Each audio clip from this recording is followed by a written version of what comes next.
Today our topic is why use a database.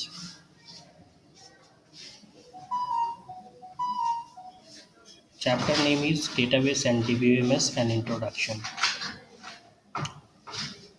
तो previous में मैंने बताया था कि डेटाबेस क्या होता है, इंफॉर्मेशन क्या होता है और उससे रिलेटेड बहुत सारे पॉइंट्स थे, वो मैंने क्लियर किया था।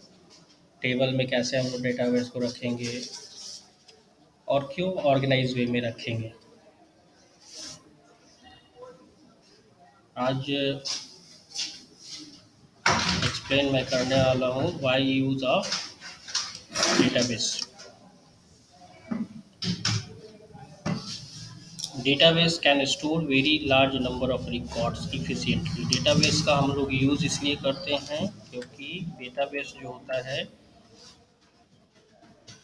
लार्ज नंबर ऑफ रिकॉर्ड्स को इफिशिएंट मैनर में स्टोर करके हम लोग उसको रख सकते हैं।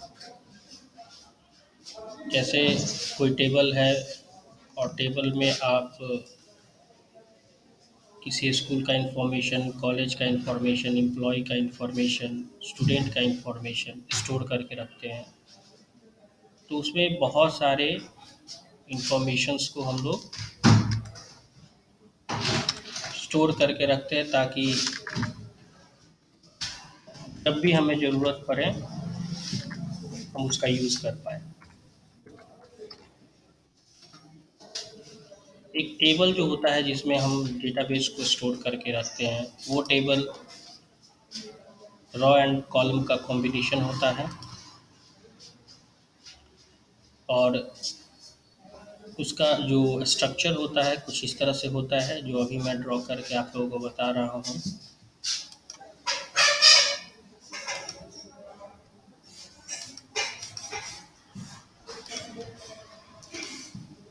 एक टेबल का स्ट्रक्चर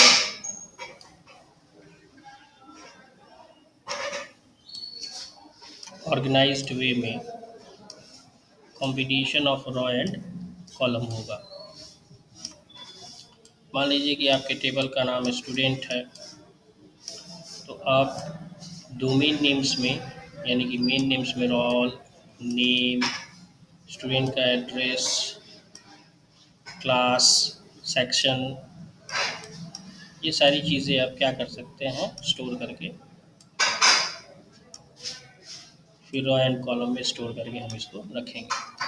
इस तरह से एक ही टेबल नहीं, इस तरह से बहुत सारा टेबल हो सकता है और जो बहुत सारा टेबल होगा और बहुत सारे रिकॉर्ड्स हम ऑर्गेनाइज वे में स्टोर करके रखेंगे, तो इसको हम लोग क्या कहते हैं, हमारा वो डेटाबेस है और इसमें हम very large number of record को एफिशिएंटली स्टोर करके रखते हैं। दूसरी बात यूज़ करने की, it is quick and easy to find information. ये बहुत ही आसान तरीका होता है जिससे हम किसी भी पार्टिकुलर पर्सन का इंफॉर्मेशन क्विकली फाइंड आउट कर सकते हैं। या दूसरी बात कि हम क्विकली किसी इजी वे में नए डेटा को स्टोर किया जा सकता है। हम नए डेटा में एडिट, पुराने डेटा में एडिट या पुराने डेटा को डिलीट भी कर सकते हैं।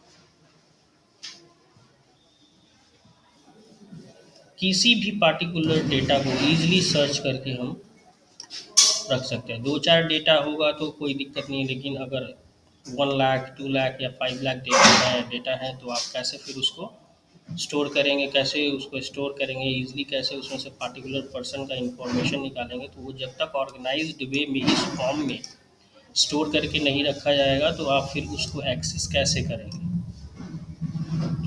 तो जब तक आप इस रिलेशनल डेटाबेस सिस्टम का यानी कि RDBMS टेक्नोलॉजी का यूज़ नहीं करेंगे, डेटा को जब तक ऑर्गेनाइज वे में स्टोर नहीं करके रखेंगे, तब तक डेटा को हम ईजिली वे में फाइंड आउट करके उसको एक्सेस नहीं कर पाएंगे। तो ये बहुत सारे चीज़ें हैं जिसकी वजह से हम डेटा बेस का यूज़ करते हैं। अब इसमें बात है कि डेटा सॉर्टेड भी हो सकता है, यानी कि किसी पार्टिकुलर ऑर्डर में सॉर्ट करके रखा जा सकता है, असेंडिंग या डिसेंडिंग ऑर्डर में।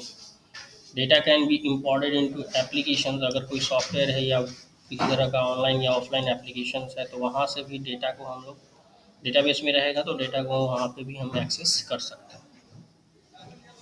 मोर than one person can access the same database at the same time. एक ही समय में बहुत सारे लोग डेटा को एक्सेस कर पाएंगे अगर उस तरीके से हम रखें तो। और सिक्योरिटी मेजर्स भी कुछ होता है कि डेटाबेस में अगर रखेंगे तो सिक्योरिटी मेजर्स होंगे, और भी बहुत सारी चीज़ें होती, सिक्योरिटी मेजर्स होंगे। तो कौन सा डाटा रिडंडेंट हो रहा है, कौन सा डेटा रिडंडेंट नहीं हो रहा है, किस तरह से कांस्टेंट रहेगा, किस तरह से फिक्स रहेगा, ये सारी मेजर्स होती हैं जिसकी वजह से हम लोग क्या करते हैं, वाई यूज़ और डाटाबेस, यानी हम लोग इसी इन सारे मेजर्स की वजह से हम लोग डेटाबेस का यूज़ करते हैं। दूसरी बात है कि what is DBMS, database management system क्या होता है। तो डेटाबेस मैनेजमेंट सिस्टम में यहाँ पे आप क्लियरली देख रहे हैं कि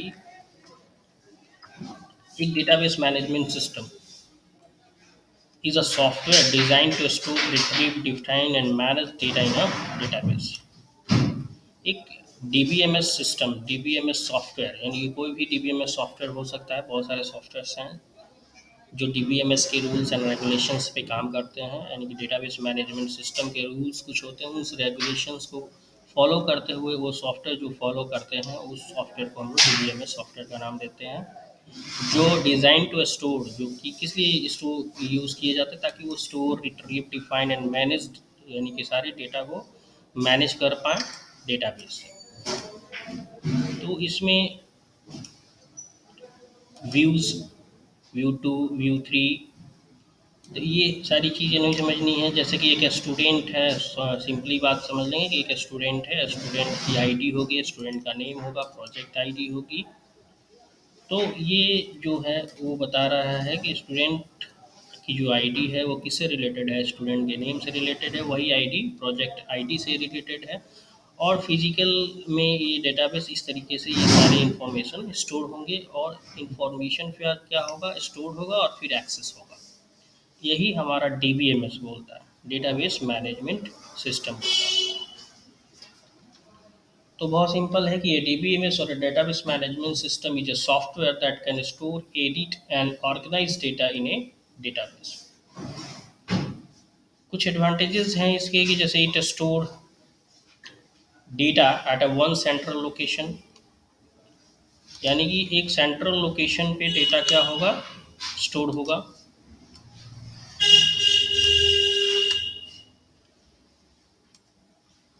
यहाँ पे सेंट्रल लोकेशन की बात है, तो यहाँ पे कुछ सेंट्रल लोकेशन होंगे। यहाँ मैं एक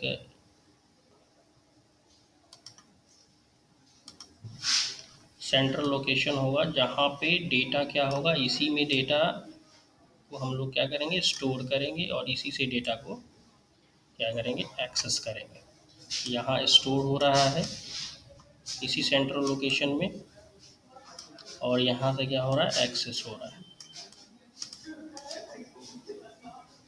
यहाँ से एक्सेस हो रहा है। तो सारे डेटा जो भी इंफॉर्मेशन होंगे यहीं पे जाके स्टोर होता रहेगा, सेंट्रल लोकेशन में स्टोर होता रहेगा। और multiple users eight the same time, multiple users इस डेटाबेस को अपने ऑथराइजेशन के हिसाब से, जो जो उनको ऑथराइज दिया गया उस ऑथराइजेशन के हिसाब से उस चीज़ को क्या करेंगे, एक्सेस करेंगे। चाहे तो हम इस डेटा को शेयर भी कर सकते हैं दूसरे के साथ, साथ में इसका डेटाबेस का हम बैकअप भी तैयार कर सकते हैं, और कंट्रोल भी कर सकते हैं कि कौन कौन व्यक्ति जो है वो डेटाबेस को एक्सेस करेंगे और कौन कौन व्यक्ति इस डेटाबेस को एक्सेस नहीं करेंगे। तो कोई ऐसा सॉफ्टवेयर है जो कि बहुत ही पावरफुल है, डीबीएमएस सॉफ्टवेयर जिसको बोला जाता है कि बहुत ही पावरफुल डीबीएमएस सॉफ्टवेयर है, वो कौन सा सॉफ्टवेयर है, तो वो है माइक्रोसॉफ्ट एक्सेस। माइक्रोसॉफ्ट, यानी कि माइक्रोसॉफ्ट कंपनी के द्वारा बनाया गया माइक्रोसॉफ्ट एक्सेस जो होता है वो एक पावरफुल डीबीएमएस सॉफ्टवेयर होता है, और वो अलाउ करता है कि you can manage all your information from a single database file. यानी कि आप कैसे सिंगल डेटाबेस फाइल में डेटा को एक्सेस करेंगे और डेटा को स्टोर करेंगे। इसके उसको खोलने के लिए माइक्रोसॉफ्ट ऑफिस में आप चले जाइए, स्टार्ट बटन पे क्लिक करेंगे, फिर माइक्रोसॉफ्ट ऑफिस देख लेंगे कि हमारे पास कहाँ है।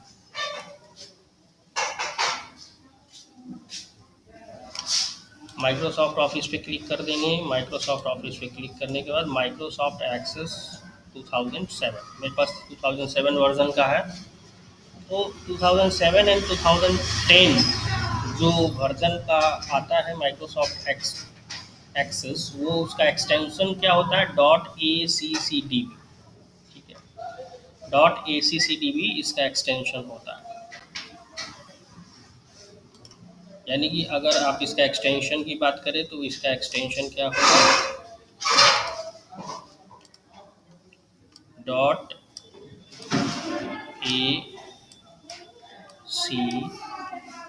.accdb।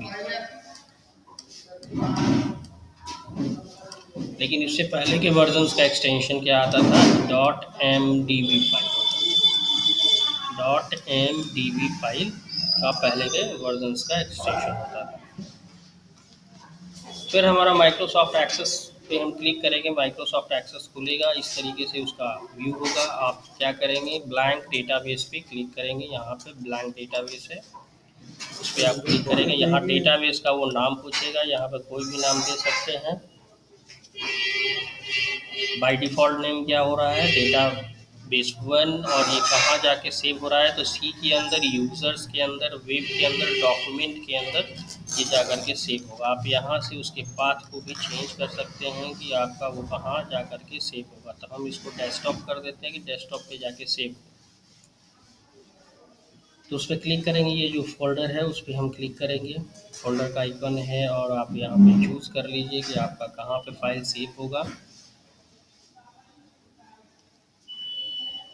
तो डेस्कटॉप मैंने चूज़ कर लिया। फाइल का नाम क्या है, डेटाबेस 1, और ओके पे क्लिक कर दिया।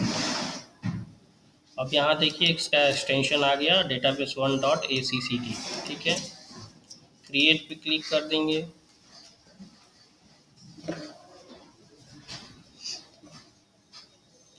क्रिएट पे क्लिक करने के बाद कुछ इस तरीके से स्ट्रक्चर आपको दिखाई पड़ेगा डेटाबेस यानी एमएस एक्सेल में।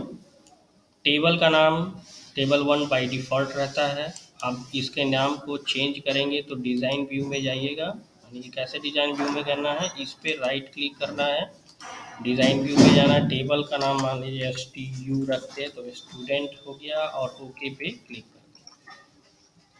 इस तरीके से आ जाएगी। अब यहाँ पे आप रोल, तो आईडी तो नंबर में होना चाहिए, इसलिए यहाँ पे क्लिक करके हम नंबर्स में ले लेंगे इसको। और रोल नंबर टेक्स्ट में भी हो सकता है, नंबर में भी हो सकता है, तो नंबर रख लें। फिर यहाँ पे एक नेम हमारा टेक्स्ट में रहेगा। इसका डेटा टाइप जो होता है वो टेक्स्ट में रहेगा, तो टेक्स्ट में हम उसके डेटा टाइप को रख लेंगे। एड्रेस भी रख सकते हैं। बस इतना ही रख के फिर आप यहाँ पे क्लोज बटन पे क्लिक करेंगे। पूछेगा do you want to save changes the design of STU, आप लिख दें यस। अब आप इसको ओपन करेंगे राइट क्लिक करके, तो कुछ इस तरीके से रॉ एंड कॉलम में आपका डेटा दिखाई देगा। आईडी कुछ भी दे दीजिए, रोल नंबर 1 दे दिया मैंने। नेम जो आपका मतलब है, जो भी आप दे सकते हैं। यहाँ पे कुछ डेटा बना लिया जाए।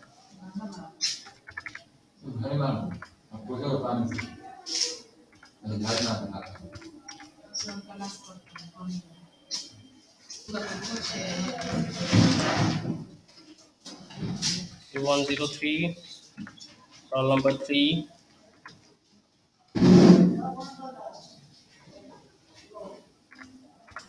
जो भी नाम देना है आप दीजिए।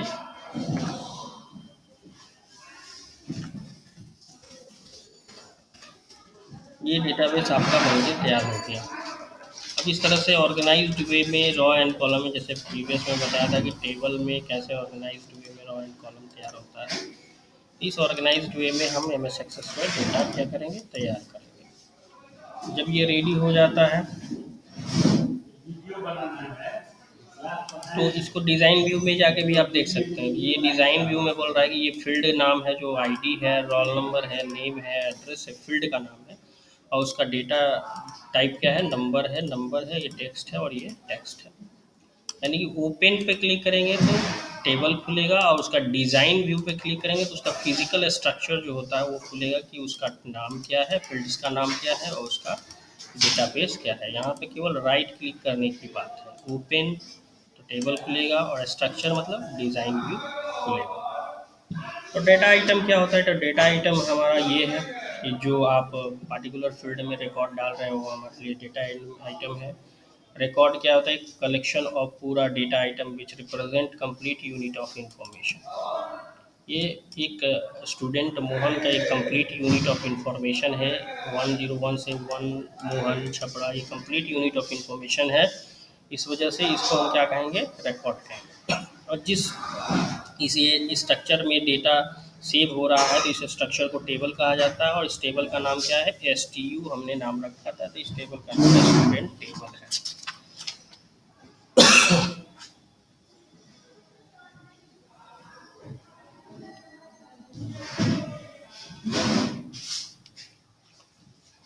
अब MS एक्सेस के कुछ और कंपोनेंट्स के बारे में बता दूं कि यहाँ पे MS एक्सेस जब खुलेगा तो आपके पास ये मेनूज़ होंगे। इस मेनूज़ के अंदर ये जैसे पहले ही आप जानते हैं कट कॉपी पेस्ट ये सारा चीज़ होता है। ये फॉन्ट वगैरह होंगे। ये ऊपर का जो सेक्शन होगा टाइटल बार होगा, जो बाय डिफ़ॉल्ट डेटाबेस 1 लिखा हुआ है। इसमें जो भी नाम से आप सेव करेंगे वो टाइटल बार में यहाँ पे चला जाएगा।